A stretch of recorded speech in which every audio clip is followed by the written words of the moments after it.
Mateus capítulo 24. Deixe a sua Bíblia aberta ali. Você trouxe sua Bíblia hoje? Levante a sua Bíblia. Deixa eu ver as Bíblias. Essa é a imagem mais linda que um pregador pode ver daqui de cima. Um dia desses, quando um pregador pedir para você levantar a sua Bíblia, olhe para trás e veja as Bíblias todas levantadas. É uma imagem belíssima. Cadê sua Bíblia? Levante sua Bíblia. Coisa linda. Palavra de Deus poderosa. É disso que nós iremos falar hoje. É da Bíblia. Mateus capítulo 24, deixa a sua Bíblia aberta ali. Exatamente no mês de junho de 2017, eu fazia meu último sermão depois de 18 anos, vivendo em Portugal, mais exatamente em Aveiro e na igreja de Aveiro, aqui. E eu prometi para mim mesmo que não ia chorar, mas acabei chorando naquele dia. Foi muito forte. Deve estar gravado aí. Deve estar, não sei. Um dia desse vocês procurem lá no canal, tem um rapaz durão chorando no último sermão depois de 18 anos. Quero agradecer ao irmão Manuel Cordeiro, nosso ancião, por ceder a sua vez aqui. Eu orei a Deus, Senhor, me dá-me o privilégio de falar mais uma vez aos meus velhos irmãos, não porque eles são velhos, mas porque eles são antigos, não é? Como eu, e para os novos também. É uma alegria estar com vocês. E eu estou com o coração, eu e Deise estávamos comentando em casa, estamos na casa da irmã do Toninho e da Carla, desculpa, já é emoção demais, né? E estávamos comentando justamente como a igreja está vívida, cheia, com boa música, não é? Vocês não têm dúvida disso, não é? A igreja de Deus, ela continua, irmãos. É o nosso privilégio fazermos parte do povo de Deus. Você sabe que Deus pode suscitar filhos de pedras. Ele pode encher bancos de igreja como queira. Ele não precisa de nós. Nós é que precisamos dele. Nós é que somos revestidos de poder quando vemos a casa, como aconselhou o apóstolo Paulo, não abandonem a comunhão dos santos na igreja, juntos, louvando ao seu nome. Não tem culto online, não tem pandemia que possa separar-nos do amor de Deus. Nós vivemos aqui 18 anos. Nos primeiros anos, nós compramos um Renault Clio vermelhinho. Muitos aqui vão lembrar desse Renault Clio. Depois a gente mudou de carro. Sempre foi a nossa política mudar de carro para não ter dívidas, né? Então, sempre juntávamos dinheiro, comprava um carrinho melhor, aí de 3 em 3 anos, 4 em 4 anos. Uma vez ficamos quase 7 anos com o carro. E íamos mudar. Nosso primeiro carro foi um Renaultzinho Clio. Ainda lembro com saudade dele, nunca baixou um pneu, nunca nos deixou na estrada. Depois eu comprei um carro, anos depois, muito mais luxuoso, que nos deixou 2 vezes na estrada. Não é? Mas esse Renaultzinho Clio nunca nos deixou na estrada. Íamos para tudo quanto é canto, não é? E uma vez, depois de uma semana intensiva na universidade, nós dizemos, programando, minha esposa é o Ministério do Turismo lá em casa, né? E ela planejou tudo e marcou um hotelzinho ali em Arouca, não é tão distante daqui, né? Mesmo aqui ao lado. Para quem não conhece, é mesmo aqui ao lado, é meia hora, 40 minutos daqui lá, e agora com essas autoestradas, na época já existia, e era rápido também chegar lá. Mas só que nós não sabíamos onde era, né? Marcamos lá um final de semana, porque nós precisávamos estar na natureza, caminhar, porque estávamos muito cansados mesmo mentalmente. E fisicamente, e estávamos felizes ali na sexta-feira, preparando tudo.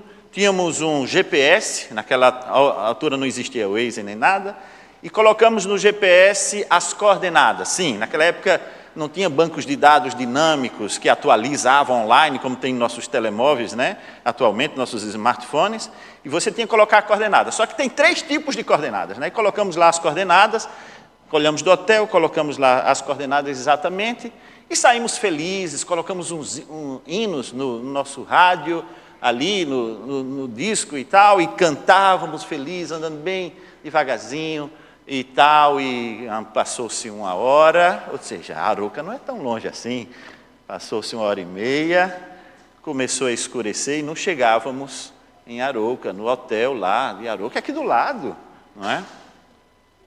E já estávamos perto do pôr do sol, e o GPS Tonton disse, você chegou ao seu destino. E era uma praça, numa aldeolazinha que era... Eu disse, isso não é o hotel que nós marcamos. Aí eu fui olhar, né? As coordenadas não eram em graus, era não sei o quê, e tinha que transformar, uma complicação danada. Tivemos que colocar de novo e voltamos, e aí voltamos o caminho todo. Chegamos tarde, mas chegamos bem no hotel. Ficamos num quarto muito luxuoso.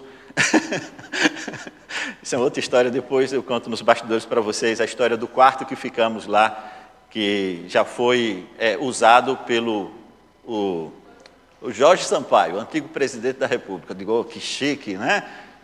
Já hospedamos no mesmo quarto que o Jorge Sampaio quando esteve, mas depois eu conto o resto da história. Né? Eu acho que era um quarto meio antigo, tá? Por isso que devia estar tão barato assim, não sei. Mas essa história, irmãos, me faz uma introdução para a pergunta principal do sermão de hoje. Nós tínhamos as coordenadas, nós tínhamos um GPS, era dos bons daquela época, era um tom-tom, né? Já não existe mais. E a pergunta é possível errar o caminho mesmo tendo todas as informações? É possível estar sinceramente enganado e se perder? Você está com a Bíblia, comecei dizendo, você tem a sua Bíblia na mão, seja aqui ou no celular, no tablet, qualquer... Então, é possível ter as informações todas, as coordenadas, e mesmo assim pegar o caminho errado? É possível, no meio de tantas informações, errar o caminho? É isso que eu queria tratar com você neste sermão da manhã de hoje. O que é informação? Informação são dados organizados, processados, e são notícias, são instruções, né? As coordenadas do meu GPS lá eram uma informação, é um conhecimento, é um comunicado. Nós sabemos que existe diferença entre informação, conhecimento, que é diferente também de sabedoria. Hoje nós vivemos na sociedade da informação. E nós, educadores, professores, queremos transformar as informações em conhecimento. Mas para a informação se transformar em conhecimento, precisa ser construída, precisa ser exercitada aqui na cabeça, relacionadas, exercitadas. A pergunta que eu faço é possível, mesmo com todas as informações, errar o caminho? É possível, sinceramente, ser enganado e se perder? Mateus capítulo 24, abre a Bíblia comigo. No versículo 24, nós podemos ler na palavra de Deus. Mateus capítulo 24, versículo 24, temos o sermão profético de Jesus. Jesus fez esse sermão num momento muito agudo. Vocês sabem do contexto. Eles estavam diante do templo e diz, olha que templo magnífico, Senhor, diziam os discípulos a Jesus. E Jesus disse, não ficará pedra sobre pedra que não seja derribada. Parece que Jesus estava sendo um estraga-prazeres, né? O orgulho da nação judaica, aquele belo templo, que já tinha sido mais glorioso, que aquele era o segundo templo. O primeiro templo, que era o de Salomão, tinha sido destruído. O segundo templo, inclusive, o profeta dizia que seria mais glorioso. Como poderia, se ele era menos luxuoso, não tinha tanto ouro e tanta pompa e circunstâncias? Seria mais cheio de honra, porque nele entraria o Salvador. Era o que importava, realmente. E Jesus, nesse sermão, tem dupla aplicação profética para o fim do próprio templo, que aconteceria no ano 70, quando o general Tito, general romano, invadiu Jerusalém, e mesmo contra as ordens do general, tochas de fogo de soldados enlouquecidos, ensandecidos de destruição, incendiou todo o templo, mesmo contra as ordens de preservação do templo. E Jesus estava falando também, não só da destruição imediata, no ano 70 depois de Cristo, de Jerusalém, do templo, mas também estava falando de uma profecia para o fim do mundo. E nós conhecemos muito bem essas profecias, eu não vou repeti-las aqui, eu quero me concentrar no versículo 24, para respondermos a esta pergunta que iniciamos. Será que nós podemos ser enganados, mesmo com todas as informações? Mateus 24, 24 diz, podemos ler a partir do versículo 23, então se alguém vos disser, eis aqui o Cristo, ou ei-lo ali, não acrediteis, porque surgirão falsos cristos e falsos profetas, operando grandes sinais e prodígios, para enganar, se possível, os próprios eleitos. A verdade é que Jesus está levantando a hipótese aqui, que os eleitos do Senhor, ou seja, os filhos de Deus, tinham a hipótese de serem enganados. Irmãos, nós vivemos em épocas terríveis e tremendas, onde o acesso à informação é muito fácil e a desinformação também. Será que os eleitos, nós que estamos aqui segurando a palavra de Deus, que conhecemos a verdade, podemos de alguma forma sermos enganados? Mais do que isso, como nos prevenir disso? Como evitar esse desastre que nos levaria à morte eterna, sermos enganados por falsas informações, por fake news? Vamos estudar duas maneiras que Satanás pode enganar. Tem muitas, tá? Mas hoje só vamos estudar duas. Duas maneiras que Satanás pode enganar o ser humano. A primeira delas, em relação à informação, é isso que nós estamos tratando. Informação, conhecimento, sabedoria. Em relação à informação, existem duas maneiras que Satanás pode nos enganar. Uma delas é cortando a informação. A informação não chega até você, e você não tem informação, não tem como decidir a melhor alternativa, o melhor caminho. E ele tentou isso durante um tempo, 2 tempos e a metade de um tempo, 1260 anos, durante toda a Idade Média, em que a palavra de Deus foi proibida de ser lida, ela é restrita. No livro O Grande Conflito, Ellen White fala desta época terrível, desta época em que a Bíblia não era de fácil acesso. E ela fala também que os valdenses foram os primeiros entre os povos da Europa a obter a tradução das Sagradas Escrituras. Numa época de opressão, por essa prolongada perseguição, alguns comprometeram a sua fé, cedendo pouco a pouco os seus princípios distintivos, os princípios bíblicos, enquanto outros sustentavam com firmeza a verdade. E estes que sustentaram com firmeza a verdade foram os valdenses. Eu, a irmã Arlete, a Deise, muitos aqui na igreja já tivemos ali, não é? Nas cavernas, ali no Piemonte, lembra, irmã Arlete? Que vida dura, irmãos! Mas Ellen White, aqui no Grande Conflito, no capítulo 4, ela fala que esse povo era fiel e pregava a palavra de Deus, e mantinham, e decoravam, e copiavam. Eles faziam cópias e costuravam dentro das suas roupas, e eram vendedores ambulantes, e andavam de aldeia em aldeia, e quando encontravam um coração sedento, uma oportunidade de forma discreta, eles abriam porções da palavra de Deus e deixavam pedaços manuscritos para aquelas pessoas. Pessoas sedentas, numa época que não havia informação. Você não tinha acesso fácil à palavra de Deus. Desde a mais terna infância, os jovens valdenses eram instruídos nas Escrituras e ensinavam a considerar santos requisitos da lei de Deus. Sendo raros exemplares, eles decoravam, confiavam a palavra de Deus na sua memória, e da sua memória para o seu coração, para a sua alma.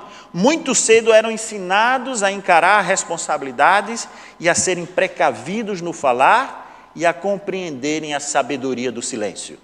Vou ler novamente. Essa frase é muito importante em épocas de redes sociais. O que é que os valdenses praticavam naquela época? Uma sincera devoção e profunda leitura da Bíblia, uma discrição para pregar o Evangelho em tempos difíceis, de perseguição. Se eles fossem descobertos, seriam mortos. E Ellen White fala que esses tempos voltarão a acontecer. E ela diz aqui, muitos, muito cedo, eram ensinados a encarar responsabilidades, a serem precavidos no falar e a compreenderem a sabedoria do silêncio.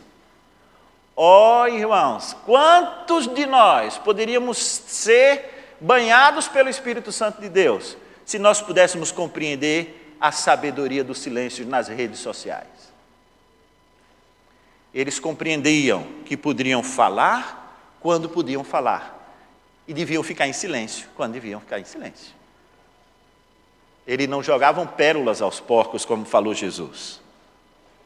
E, infelizmente, nós vemos hoje jovens nas redes, em tudo quanto é canto, falando pelos cotovelos e muitas vezes dizendo que estão pregando a palavra, quando na verdade estão fazendo vergonha à palavra de Deus. Os valdenses haviam sacrificado a prosperidade temporal por amor à verdade e com paciência perseverante e labuta para ganhar o pão. Cada canto da terra eles cultivavam, mas era trabalhando e orando, lendo a palavra de Deus. Irmãos, isso foi uma época muito difícil. Satanás tentou esconder a informação mais preciosa, a palavra de Deus, durante muito tempo. Mas Deus mesmo assim preservou um povo, muitas outras pessoas, mas especialmente os valdenses, fiéis à palavra de Deus. Mas será que existe um outro meio, um pior meio do que esse? Será que é possível nos dias de hoje nos tirarem a Bíblia, nos tirarem os aplicativos do telemóvel, né? Eu quero dizer para vocês que existe uma maneira mais terrível, que será usada agora nos finais dos tempos, para sermos enganados em relação à informação. Sabe qual é? O excesso de informação. Excesso de informação. Prestem bem atenção nisso. O excesso de informação não processada, não organizada, não contextualizada, é falta de informação, diz os teóricos desta área. Hoje nós falamos em big datas, ou seja, grandes computadores com a quantidade gigantesca de dados. E como é que eu faço com tudo isso? Eu preciso de inteligência artificial, grandes processadores para cuidar dessa informação toda.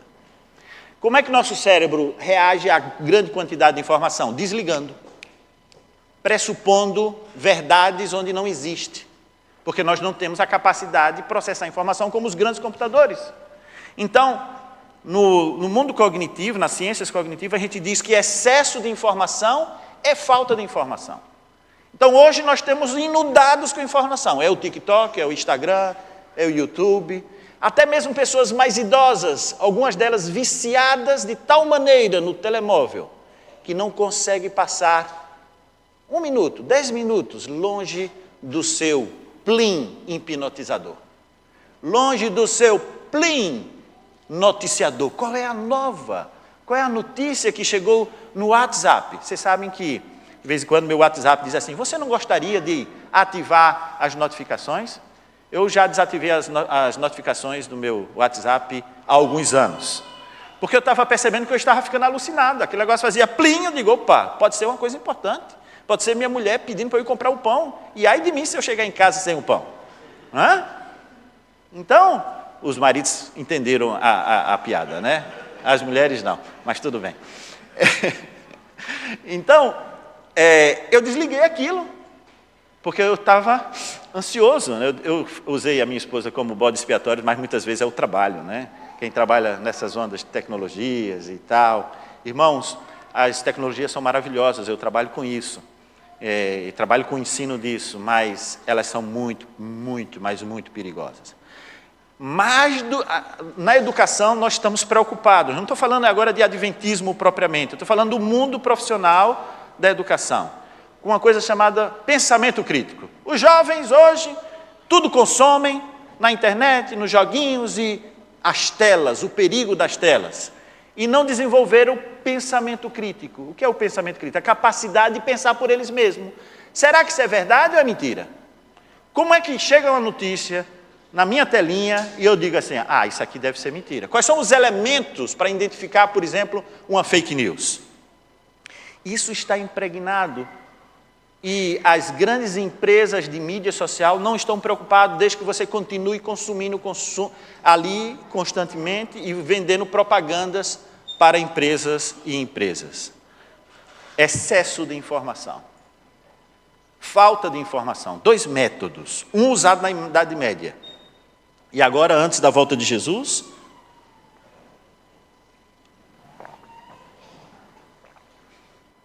Satanás irá usar o excesso de informação. E eu acho que este segundo é muitas vezes pior.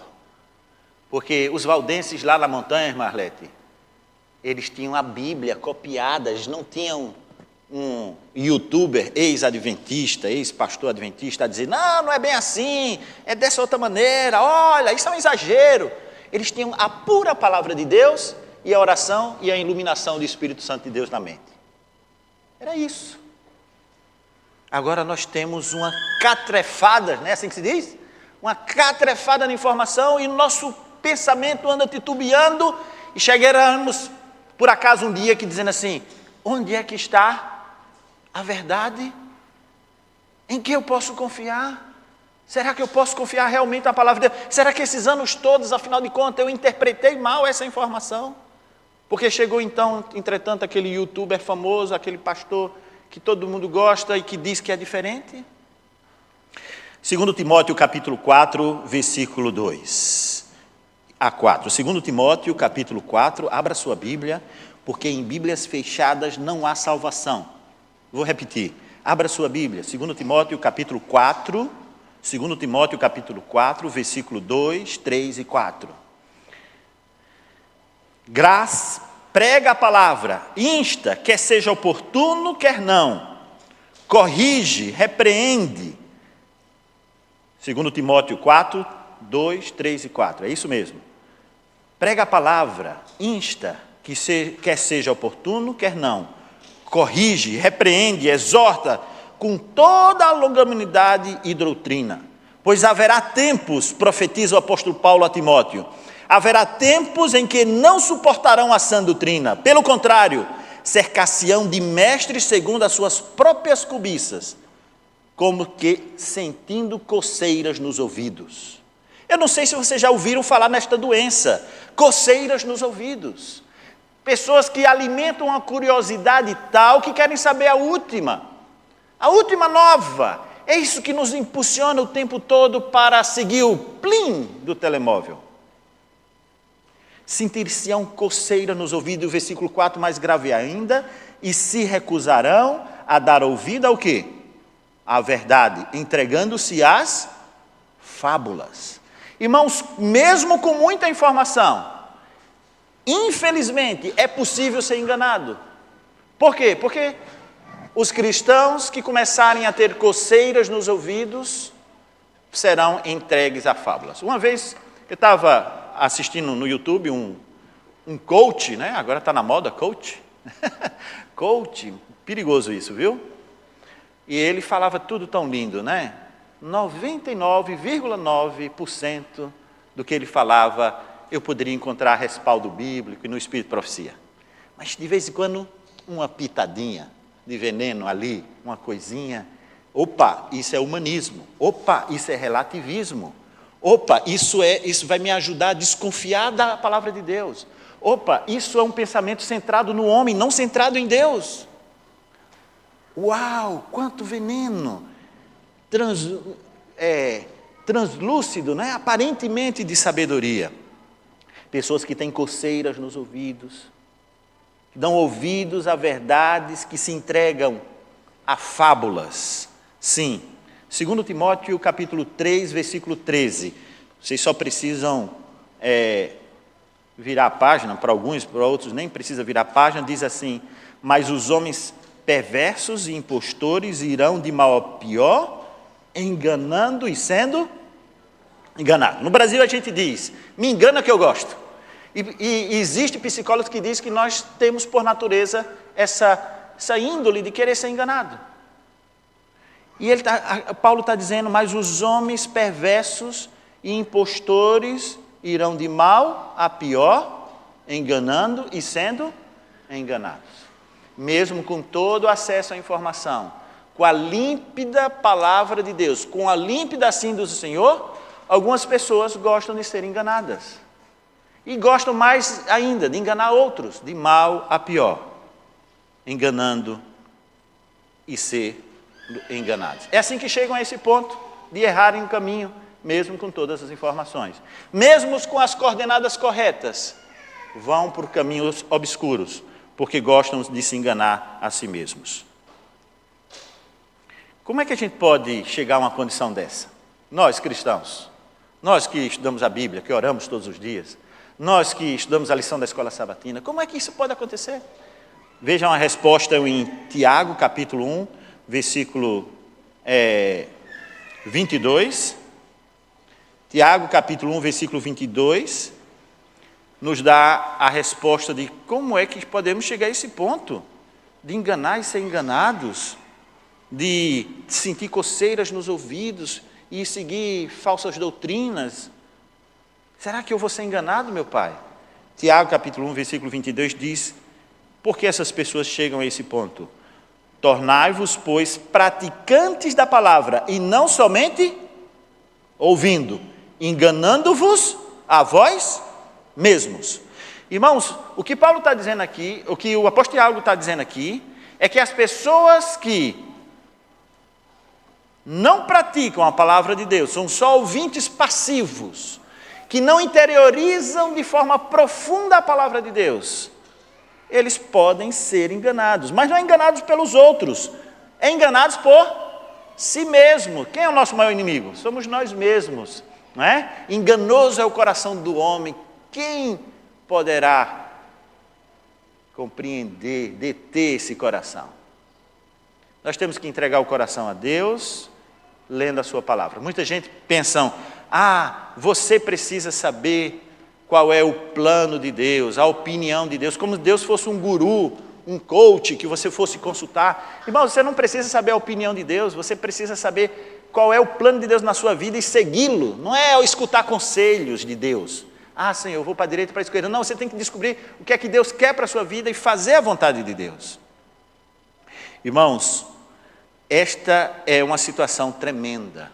E não fique pensando que é porque nós somos fraquinhos de mente, somos pecadores, ou é porque eu não sou bem estudado, e etc. Porque mesmo as pessoas mais estudadas podem ser enganadas. Eu já vi pessoas com doutorados na Bíblia, teólogos, que se desviaram do caminho. Eu tenho aqui, agora me passou 2 ou 3 nomes, eu poderia falar esses nomes. Olha, pessoas que se desviaram da fé mesmo sendo doutores e muito reconhecidos. Não vou falar por uma questão de ética aqui diante das câmeras, diante de vocês aqui. Mas essa questão da literacia, da capacidade de ler, de compreender, é muito relativa nessa dimensão espiritual. Sabe por quê? Gênesis capítulo 3, nós vamos ler só um versículo, o versículo 6. Gênesis capítulo 3, Adão e Eva, perfeitamente criados, perfeitamente informados e instruídos. Deus vinha diariamente, pessoalmente instruir o casal. Anjos do céu vieram e avisaram Adão e Eva sobre a rebelião de Lúcifer, lá no céu, e disseram, olha, vocês tenham cuidado, vocês andam sempre juntos, um com o outro, e vocês tenham cuidado. E mesmo diante de tudo isso, nós vemos o relato do capítulo 3 de Gênesis, a serpente, a mais sagaz das animalhas da terra, dos animais selváticos, fez à mulher aquela pergunta, não é? É assim que Deus disse, não comereis de toda a árvore do jardim. E Eva começou a conversar com a serpente. Não é bem assim. E aí, finalmente, no versículo 6, nós lemos, vendo a mulher. Eu costumo dizer que esta é a primeira referência científica de que Eva era uma cientista. Sabe por quê? Porque uma das pilares da metodologia científica, além da experimentação, é a observação. Eva agiu como se fosse uma cientista, vendo a mulher. E ela viu. E o que foi que ela viu? Ela viu 3 coisas interessantes. Pensando de forma estruturada e lógica, com um método empírico, através da observação, como se fosse uma cientista, vendo a mulher que a árvore era boa para se comer. Boa para se comer. Poderia dizer que Eva era uma nutricionista, com doutorado em nutrição. Ela conseguiu perceber pela cor, pelo cheiro, pelo formato, que aquela fruta era boa para se comer. E ela deu um primeiro passo da lógica científica, da observação. Era boa para se comer. E depois ela deu o segundo passo, agradável aos olhos agradável aos olhos, um senso profundo de estética. Ela deu o segundo passo, ela era uma cientista, ela fez a observação, ela viu as potencialidades nutricionais daquela fruta. Ah, fruta vermelha tem vitamina A, tem vitamina não sei o quê, etc. E o senso de estética, de beleza. E depois, finalmente, agradável para dar entendimento, lógica, compreensão, conhecimento.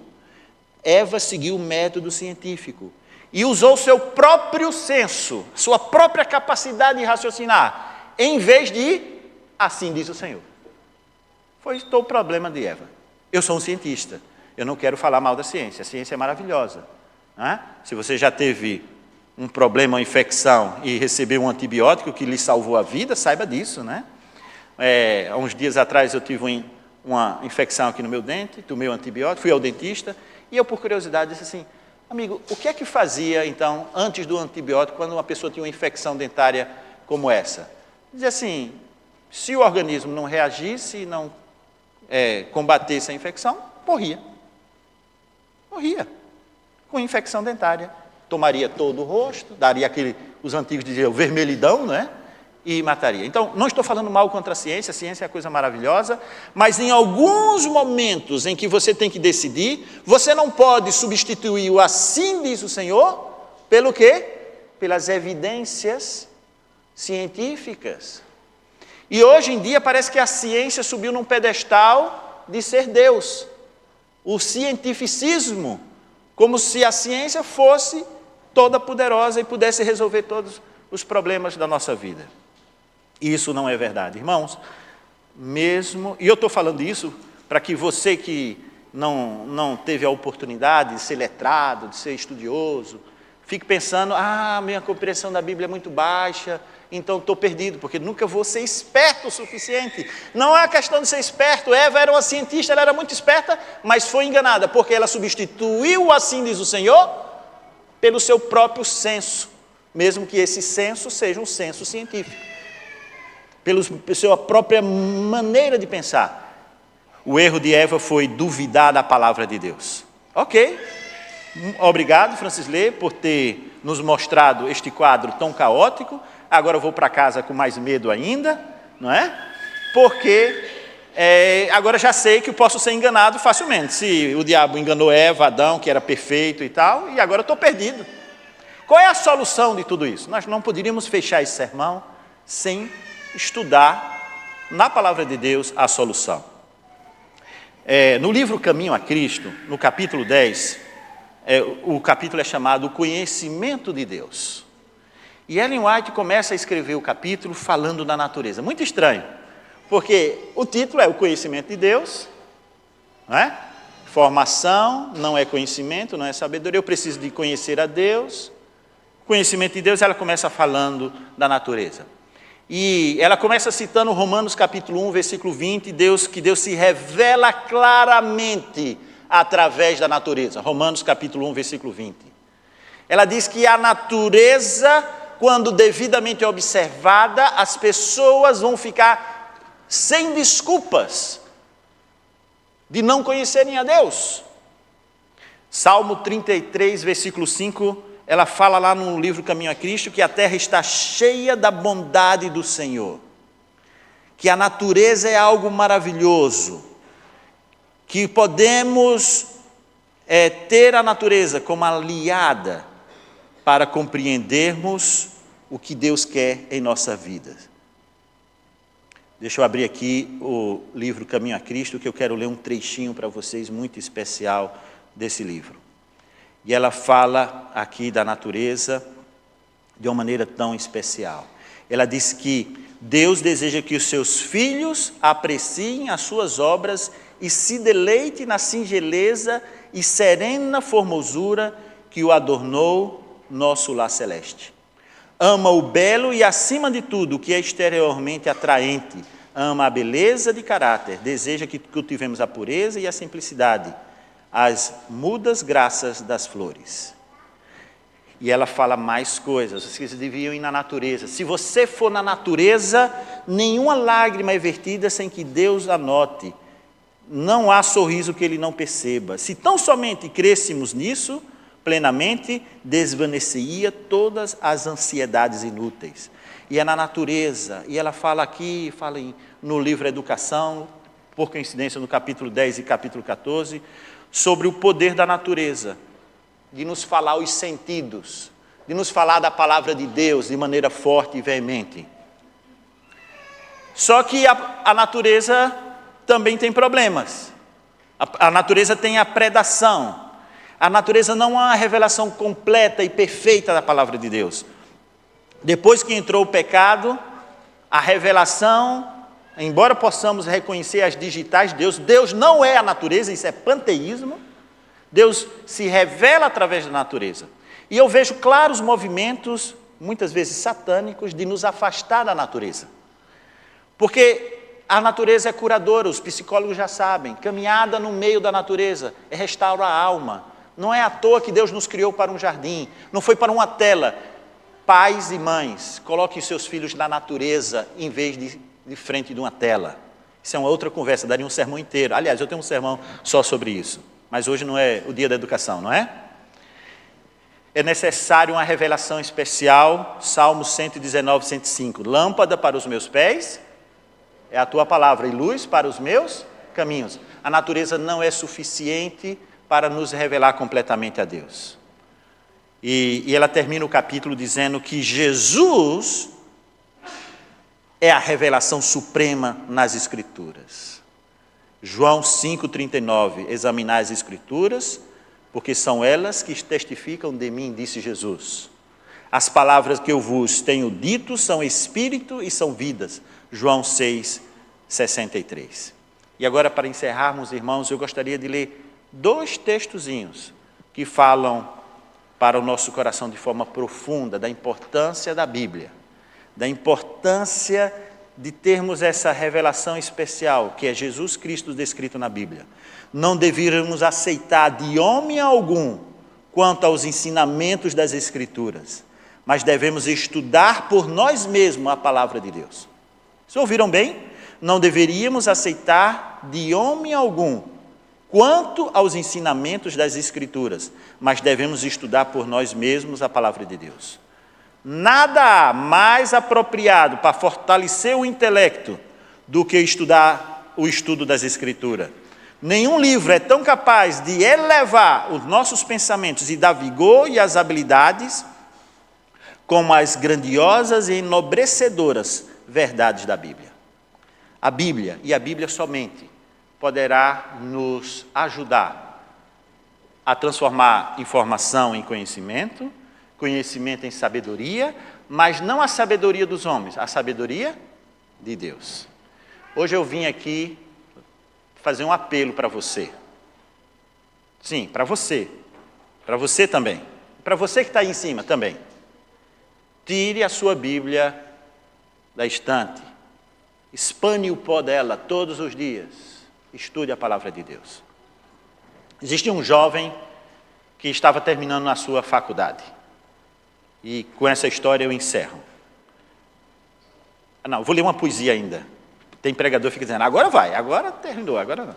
Eu só vou contar essa história e vou ler uma poesia no final para nós encerrarmos mesmos.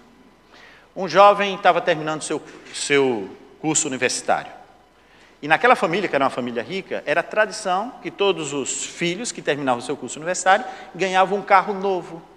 E naquela semana, ele foi com o pai em várias concessionárias, vendo os carros, qual era o que ele mais gostava e etc. E ele estava todo feliz, porque no dia da formatura ele receberia o quê? Um carro novo. E no dia da formatura, para sua decepção, não tinha nenhum carro novo. Tinha um pacotinho, todo muito embrulhado, que foi dado para o filho. Esse é seu presente de formatura, meu filho. E ele abriu o pacote, e quando percebeu que era uma Bíblia, ficou muito desgostoso, reagiu mal, colocou a Bíblia para lá, não lhe tocou mais, e ficou muito chateado com o pai. O pai tinha quebrado uma tradição de receber um carro novo, né? Já pensou se tivesse essa tradição, estavam falidos, né? Mas aquela família tinha muito dinheiro, não era o problema. Passou-se os anos, ele sempre magoado com o pai, mantendo no seu coração aquela tristeza de que o pai nunca lhe deu o que tinha prometido. E o pai veio a falecer e finalmente, depois da sua morte, entrando no escritório do pai, encontrou e reconheceu aquela Bíblia que foi lhe dada. E finalmente ele pegou na Bíblia e ao folhear na Bíblia, o que é que ele encontrou lá? Um cheque com a data do dia da formatura, com o valor do carro que ele tinha escolhido. Ele nunca se apercebeu que dentro da Bíblia tinha lá o presente tão ansiado, mas só que o pai queria dar muito mais. Vocês já escutaram histórias parecidas com essa? Tem variantes dessa história, são todas histórias inventadas. Nós nunca vamos abrir a Bíblia e vai estar lá um cheque para resolver nossos problemas, viu, Deise? Não vai. Não vai ter, mas vai ter algo mais precioso, que pode nos consolar a mente, pode nos dar ânimo para lutar, pode nos dar esperança em Cristo Jesus, pode nos mostrar que tudo nessa vida é passageiro. Irmãos, a palavra de Deus, quando desprezada, ela se torna inútil na nossa vida. E nós podemos ser enganados mesmo tendo as informações disponíveis. Satanás fez experiência ao longo dos séculos e nos últimos dias é assim que ele vai enganar muitos, com excesso de informação. Não se deixem dispersar, vão direto na fonte, na clara fonte da palavra do Senhor. E a poesia que eu gostaria de ler para vocês para encerrar é assim: peregrinando pelas montanhas e pelos vales sempre na luz, Cristo promete nunca deixar-me, eis-me convosco, disse Jesus. Brilho celeste, enche minha alma, glória de Deus. Aleluia, sigo cantando, dando louvores, indo para o céu. Se vejo sombras por toda parte, ao Salvador não vão ocultar. Cristo é luz que nunca se apaga, bem ao seu lado vou sempre andar. Brilho celeste, enche minha alma, glória de Deus. Aleluia, sigo cantando, dando louvores, indo para o céu. A luz bendita vai me guiando, é a palavra de Deus, em meu caminho para Sião. Mais e mais perto, o Mestre seguindo, tendo a alegria da salvação. Brilho celeste, enche minha alma, glória de Deus. Aleluia, sigo cantando, dando louvores, indo para o céu. Você gostaria de colocar o brilho celeste da palavra de Deus na sua vida todos os dias? Levante sua mão. Obrigado porque você fez esse compromisso com Deus. Que a palavra de Deus seja a primeira coisa. Não o WhatsApp, não o Instagram, não seja lá o que for. Mas a palavra de Deus. Escutem a palavra de Deus e você terá o brilho celeste na sua vida e não errará nunca o caminho. Deus possa te abençoar.